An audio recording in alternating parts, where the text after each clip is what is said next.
Hello everyone, welcome to total English. Dear students, आज के इस वीडियो में हम पढ़ने वाले हैं एक इंग्लिश की बहुत ही फेमस पोएम जिसका नाम है the road not taken, which is written by one of the greatest poet of English, that is Robert Frost. Robert Frost एक अमेरिकन पोएट थे जो कि नॉर्मल लाइफ के बारे में, ऑर्डिनरी थिंग्स के बारे में ही लिखते थे, लेकिन उनकी बातों में बहुत गहराई होती थी। जो लाइन उनके पोएम होते थे वो दिखने में तो बहुत सिंपल लगते थे, बट उसका मीनिंग एक से अधिक निकलता था। तो ऐसा ही कुछ इस पोएम में भी है। तो let's see this poem, let's start this video. Before starting the poem, one paragraph is given, so whatever I will read that will be flashed on your screen, so no need to worry about that. I am reading the paragraph that is given before the poem. This well known poem is about making choices. ये poem किस चीज के बारे में है? ये choices के बारे में, अपनी पसंद के बारे में। द रोड नॉट टेकन, जो रोड है, जिस रोड को वो नहीं ले रहे हैं, मतलब एक लाइन पे वहां पे जाके वो रुक जाते हैं जहां पर उनके सामने दो रोड नजर आते हैं। तो जाहिर सी बात है, इंसान एक समय पे दो जगह पे तो जा नहीं सकता है। एक रोड को चुनेगा, दूसरे रोड को वो छोड़ देगा। तो यहाँ पर जो रोड की बात हो रही है, ये सिर्फ रोड नहीं बल्कि चॉइस है। लाइफ में हमारा चॉइस को बताता है कि हमें लाइफ में भी इस प्रकार बहुत से सिचुएशंस आते हैं जहां पर दो रास्ते बढ़ जाते हैं, लेकिन हम सिर्फ एक को चुन पाते हैं। तो पोएम में बहुत ही गहराई है, इसे हम अच्छे से समझेंगे। And the choices that shape us, वही चॉइस हमें शेप करती है, वही चॉइस हमें आज जिस मुकाम पर हम हैं वो हमें बताती है। फॉर एन एग्जाम्पल, सपोज अगर मैंने नहीं डिसाइड किया होता कि मैं एक टीचर बनूंगा, तो हो सकता है कि मैं अभी कुछ और काम कर रहा होता। I would have doing some kind of business, some other kind of service, कुछ और मैं काम कर रहा होता। लेकिन right now I am standing in front of you teaching you a poem road not taken. तो ये जो डिसीजन है ये मेरा है, और ये जो मेरा अभी का सिचुएशन है वो भी मेरे डिसीजन पे ही डिपेंड हुआ है। तो चॉइस जो होता है इंसान का, वो उसे बताता है कि वो कहां पर जाने वाला है और उसका फ्यूचर किस प्रकार बदलने वाला है।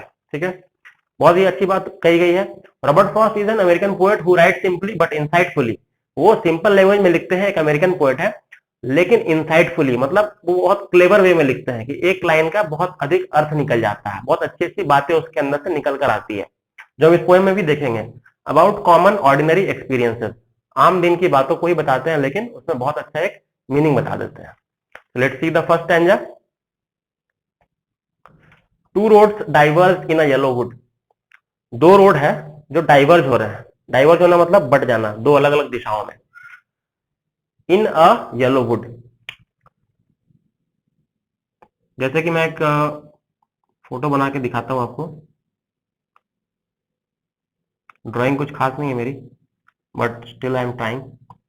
Suppose this is one road and this is another road, and this is the place where the poet is standing. So let's draw the poet in different color. This is the poet, Mr. Robert Frost, and it is actually a wood. Wood means forest. तो जंगल है, घना जंगल है। यहाँ पर poet आकर रुक जाते हैं और वो सोचते हैं, to roads diverge in a yellow would. ये जो वुड है ये येलो है। अब ये येलो कब होता है? येलो वुड का मतलब यहाँ पर क्या है? वुड तो फॉरेस्ट को रिप्रेजेंट करता है, तो वुड का मतलब यहाँ पर है फॉरेस्ट, जंगल है। तो येलो जंगल कब होता है? जब पत्ते येलो कब होते हैं? During the autumn season. तो ये एक सिंबल है, सिंबलाइज कर रहा है। येलो वुड कहने का मतलब कि ऑटम सीजन है, और ऑटम सीजन में वो जंगल की ओर बढ़े चले जा रहे हैं। तो two roads diverge in a yellow wood and sorry I could not travel both. या it is practically not possible to travel both the roads at the same time. एक इंसान के लिए पॉसिबल नहीं है कि वो हर रोड में जा सके। वो एक ही रोड में जाएगा, दूसरे रोड को जाहिर सी बात है छोड़ेगा ही। And be one traveller long I stood, क्योंकि एक ट्रेवलर था, मैं कुछ देर तक वहां पर रुका। For a few while after a long period I stood there and looked down one as far as I could. अब समझिए कि ये रोड नहीं है, ये हमारी लाइफ के चॉइसेस है, हमारे डिसीजन है। जैसे कि स्टूडेंट्स के लाइफ में आता है, 10th के बाद क्या लेना है, कौन सा सब्जेक्ट लेना है, वो उनका फ्यूचर डिसाइड करेगा कि वो आगे जाकर किस प्रकार से अपने करियर को बनाना चाहते हैं। तो अभी जो डिसीजन लिया गया है वो उसकी पूरी जिंदगी को बदल सकता है। उसी प्रकार अभी जो वो रोड चुनेंगे वो बताएगा कि वो अपने जहां पर वो उनकी मंजिल है वहां तक पहुंच पाएंगे या नहीं पहुंच पाएंगे, या कितनी कठिनाई आएगी ये कोई नहीं जानता है। इसलिए यहाँ पर ये लाइन कह रहे हैं, and look down one as far as I could, वो देखना चाह रहे हैं जहां तक वो देख सकते हैं। तो हम भी किसी काम को चुनने के पहले, किसी काम को सिलेक्ट करने के पहले हम तो सोचते हैं उसके बारे में कि वो काम मेरे लिए अच्छा होगा या नहीं, उसके प्रोज एंड कॉन्स को देखते हैं, अच्छाई और बुराई को समझते हैं, तभी हम किसी चीज पे डिसीजन पे आते हैं। इसलिए वो रोड को भी देख रहे हैं। Look down one as far as I could, जितना तक उनकी नजर जा रही है उतना तक वो देख रहे हैं कितना अच्छा काम है या नहीं, कितना अच्छा रोड है या नहीं। To where it bent in the undergrowth, और फिर वो बेंट हो जाता है, मतलब मुड़ जाता है कहां पर, अंडरग्रोथ। तो अंडरग्रोथ का मतलब क्या है, इस अंडरग्रोथ इस जंगल को कहा गया है, ठीक है, फॉरेस्ट को रिप्रेजेंट कर रहा है यहाँ पे undergrowth. Okay, then moving to the second stanza, then took the other just as fair and having perhaps the better claim. उन्हें लग रहा है कि जो, सपोज कि अगर ये कोई दो रास्ते हैं, तो वे ए है और ये वे बी है, ये रास्ता ए है और रास्ता बी है। अगर पोएट को रास्ता बी पसंद आया, या किसी इंसान को भी अगर अपनी लाइफ में दो चीज को चुनना होता है, उसे एक चीज पसंद आती है, तो वो उस चीज को कब चुनेगा, जब उसे लगेगा कि ये अगले वाले से बेटर ऑप्शन है, तभी ना वो जाएगा। तो यहाँ पर भी पोएट को लग रहा है that that the way the path that he is going to choose, it is better claim than the other one. Better claim लिखा हुआ आप देख सकते हैं, having perhaps the better claim, वो क्लेम कर रहे हैं कि मेरा वाला रास्ता बेहतर है। हर इंसान को लगता है कि जो मैं कर रहा हूँ वही सही है, यही लगता है ना कि जो मेरा डिसीजन है वही मेरे लिए फायदेमंद होगा। आगे जाके वो भले ही क्या साबित होता है वो तो बाद में पता चलता है, ठीक है। तो यहाँ पर भी पोएट यही कहना चाह रहे हैं, because it was grassy and wanted there. अपना लॉजिक क्या दे रहे हैं, रीजन क्या दे रहे हैं कि मुझे ये वाला रास्ता क्यों पसंद है, क्योंकि ये ग्रासी है, इट इज ग्रासी वे, घास से भरा हुआ है, एंड वॉन्टेड वेयर। वेयर यहाँ पर, वेयर का मतलब यहाँ पहनना नहीं है, यहाँ पे यूज करना है, ठीक है। ये यूज नहीं किया गया, अनयूज रास्ता है, ये ग्रासी है, मतलब लंबे लंबे घास है। तो घास किस रास्ते पे होते हैं, जिस रास्ते पर लोग नहीं चला करते हैं।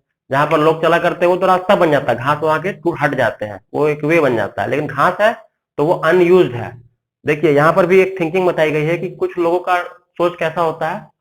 एक ऐसे मेंटेलिटी के लोग होते हैं जो किसी को फॉलो करते हैं, भीड़ में जाते हैं, और दूसरे मेंटेलिटी के लोग होते हैं जो भीड़ में नहीं जाके अपना खुद का रास्ता बनाते हैं, ठीक है। कि जैसे मैंने किसी कॉलेज में एडमिशन ले लिया, तो अच्छे स्टूडेंट टॉपर ने एडमिशन लिया, तो उसका देखा देखी मैं भी उसमें चला गया। उसने सब्जेक्ट, ये सब्जेक्ट पढ़ाई की, उसने म्यूजिक लिया, तो मैं भी म्यूजिक ले लेता हूँ। तो ये क्या हो गया, भीड़ में जाना, देखा देखी करना। और एक होता है नहीं, उसने किया, वो उसकी चॉइस थी, मुझे ये ठीक लग रहा तो मैं ये करूंगा, ये दूसरे मेंटेलिटी है। तो यहाँ पर पोएट की मेंटेलिटी क्या है कि जहां पर जो लोग नहीं चले हैं, अनयूज रास्ता है जो यूज नहीं हुआ है, मैं उसमें जाऊंगा जहां पर सब कोई लोग नहीं जाते हैं, ठीक है। ये इनकी मेंटेलिटी को दिखा रहा है। वांटेड वियर, और यहाँ पर यूज इसे करना चाहिए हमें, ये यूज ज्यादा हुआ नहीं है। Though as for that the passing there had worn them really about the same. एक वर्ड है वॉर्न, इसका मीनिंग क्या है, ये वेयर का ही पास्ट है। वेयर मतलब यूज करना या पहनना, वेयर का V2 हो जाता है, ये हो गया V1, वर्ब 2 पास्ट हो जाएगा इसका, वोर। पास्ट पार्टिसिपल मतलब वर्ब 3 हो जाएगा, वर्न। V4 हो जाएगा, वियरिंग। V5 हो जाएगा, वियर। ये वर्ब के चैप्टर में मैंने बताया था किस प्रकार वर्ब के 5 फॉर्म्स होते हैं। वर्ब के वीडियोस को आप देख सकते हैं, मेरे पूरा का पूरा सीरीज है और अच्छे से मैंने एक्सप्लेन किया है। तो ये कुछ नहीं है, बस इसका पास्ट पार्टिसिपल है, ठीक है, थर्ड फॉर्म है। तो वॉर्न मतलब यूज किया जा रहा है। Had worn them really about the same, though as far that the passing there had worn them really about the same. जैसे वो पास करते हैं तो उन्हें लगता है, पास करने के बाद आदमी को लगता है कि बराबर ही यूज किया गया है उसे, ठीक है। And both, third stanza I am starting, and both that morning equally lay in leaves, no step had trodden black। और उस सुबह क्या लग रही थी, उस सुबह में क्या दिख रहा था कि दोनों रास्ते में, and both that morning equally lay, दोनों बराबर लग रहे थे, in leaves no step had trodden black, कि जो लीव्स है वो दोनों रास्ते पर गिरे हुए थे, इस रास्ते पर भी इस रास्ते पर भी, और वो ब्लैक नहीं हुए थे, ड्यू टू क्या कहा जा रहा है, ट्रॉडन ब्लैक। तो ट्रॉडन ब्लैक का मतलब क्या हो गया, ब्लैक तो हो गया कि लोग चलते हैं पत्तों पर तो पत्ते मर जाते हैं तो ब्लैक हो जाते हैं, ठीक है। तो वो यूज्ड है या नहीं यूज्ड है वो पता चलता है। ट्रोडन मतलब, ट्रोडन जो वर्ड है ये ट्रेड से लिया गया है, ट्रेड। ट्रेड का ये पास्ट फॉर्म है। ट्रेड का मतलब होता है रन या वॉक, चलना। जैसे कि ट्रेडमिल एक आता है, ट्रेडमिल, उसमें भी हम क्या करते हैं, दौड़ लगाते हैं। तो ट्रेड को पास्ट हम लिखेंगे तो ट्रोड होता है। तो यहाँ पर ट्रोडन ब्लैक यूज को यूज किया, मतलब वहां पर वॉक को बताया जा रहा है। वॉक करके वो जो ब्लैक मैंने बताया कि पत्तों पर चलने से पत्ते वो ब्लैक हो जाते हैं, तो समझ में आ जाता है कि किस वाले वे को यूज किया गया है और किस वाले को नहीं किया गया है। Oh I kept the first for another day. और बोल रहे हैं कि जो पहला रास्ता है, सपोज कि ए रास्ता जो है, उसे मैं अलग अगले दिन के लिए सेव करके रख रहा हूँ। ये भी इंसान की फितरत होती है। उसे अगर दो ऑप्शन मिल रहे हैं तो उसे दोनों चाहिए, लेकिन ये प्रैक्टिकली पॉसिबल है नहीं। तो पोएट भी के मन में भी यहाँ ग्रीड दिख रहा है, लालच दिख रहा है। वो क्या बता रहा है कि मुझे इस वाले रास्ते को मैं छोड़ के रखा हूं अगले दिन जाने के लिए। आज मैं यहाँ चला जाता हूँ, नेक्स्ट डे वहां चला जाऊंगा। ये ह्यूमन मेंटेलिटी को शो कर रहा है यहाँ पर। तो yet knowing how way leads on to way, I doubted if I should ever come back। और जैसा कि होता है, कुछ कुछ रास्ते ऐसे होते हैं जो कि भूल भुलैया होती हैं, वो कहीं खो जाते हैं, पता भी नहीं चलता है। ऐसा पोएट के साथ भी हो सकता है। He is saying that yet knowing how way Leeds on two way, एक रास्ता दूसरे रास्ते पे चला जाता है। तो हो सकता है आई doubted if I should ever come back, मुझे डाउट है कि हो सकता है मैं इस रास्ते पे गया तो कभी वापस भी ना आऊं। कहने का मतलब हो सकता है इनका ये डिसीजन फेलियर हो और वो उसी में खो के रह जाए, वापस ना आ पाए और इस रास्ते को तो भूल ही जाए। मतलब हमारी लाइफ में अगर हमने कोई गलत डिसीजन ले लिया तो फिर हम वापस घूम के नहीं आ पाते। क्यों? Because time and tide waits for none. समय और समुद्र की लहरें कभी किसी के लिए नहीं रुकती हैं। तो वहां पर आपने कोई करियर को चूज किया और वहां पे आप चले गए, तो क्या होता है, फिर आपके पास वो समय तो रहेगा ही नहीं। तो आप फिर से वो अपने वापस वाले समय में नहीं आके पहले जैसी बात रहेगी नहीं, नहीं जा पाएंगे। ये एक बहुत ही अच्छी सीख दी गई है। चलिए फाइनल स्टैंजा को देखते हैं। I shall be telling this with a sigh, एक साई के साथ, SIGH। साई का मतलब क्या होता है? सांस लेना, लंबा सांस लेना, ऐसे। तो साई लंबा सांस हम कब लेते हैं? या तो कोई अच्छा काम करके, या तो हताश होके, मतलब सैड होके। अच्छा काम करते हैं, it means a sense of relief, yes I have done it like this. और कोई बुरा काम कर दिया तो जैसे कोई डिसअपॉइंटमेंट दिखाता है, मतलब जैसे कि लाइक दिस, ये भी मौका हाथ से गया, ऐसा भी होता है। तो sigh can be used either for positive और can be in negative way. तो यहाँ पर किस वे में यूज किया गया है? I shall be telling this with a sigh, मैं इसे एक लंबी सांस के साथ बोलूंगा, बोलता रहूंगा। Somewhere ages and ages hence, कुछ आने वाले सालों में, आने वाले सालों में मैं इसका बखान करता रहूंगा। क्या बोलूंगा? कि two roads diverse in a youth, दो रोड है जो, ये मतलब यही कहानी बताऊंगा लोगों को कि दो रोड थे जो डाइवर्ज हो रहे थे वुड में। एंड आई, और जो मैं हूं, मैंने क्या किया? I took the one less travelled by, मैंने वो वाला चुना जो कि लेस ट्रेवल किया गया था, जिसमें कम लोगों ने चला था। I took the one less travelled by and that has made all the difference, और उसी से मेरा सब कुछ डिफरेंस हो गया। डिफरेंस हो गया मतलब उसी से मेरे लाइफ पे फर्क पड़ा। मतलब ये डिसीजन अगर पोएट के लिए अच्छा साबित हुआ तो उसका तो लाइफ बन जाएगा, हर इंसान के साथ ऐसा होता है। और अगर उनका डिसीजन रॉन्ग साबित हुआ तो उसकी लाइफ बेकार हो जाएगी। तो ये बहुत ही अच्छा लाइफ का मैसेज दिया गया है इस पोएम के through, written by Robert Frost. What meanings are given? I think I have cleared all the word meanings while teaching the poem. I think it will not be difficult for you to write down the question answers. If you feel any kind of problem, if you face any kind of problem, then you can comment down and you can ask from me the questions. I will try to make another video and then I will try to make you understand the things. I hope ये video आपको समझ में अच्छे से आया हो, एक इस पोएम का मीनिंग एक लाइन बाय लाइन अच्छे से क्लियर हो गया हो। और आपको ये वीडियो अच्छा लगा तो इस वीडियो को लाइक करें, अपने फ्रेंड्स के साथ शेयर करें ताकि वो भी इस पोएम को अच्छे से समझ पाए, और इस चैनल को जरूर जरूर सब्सक्राइब कर दें।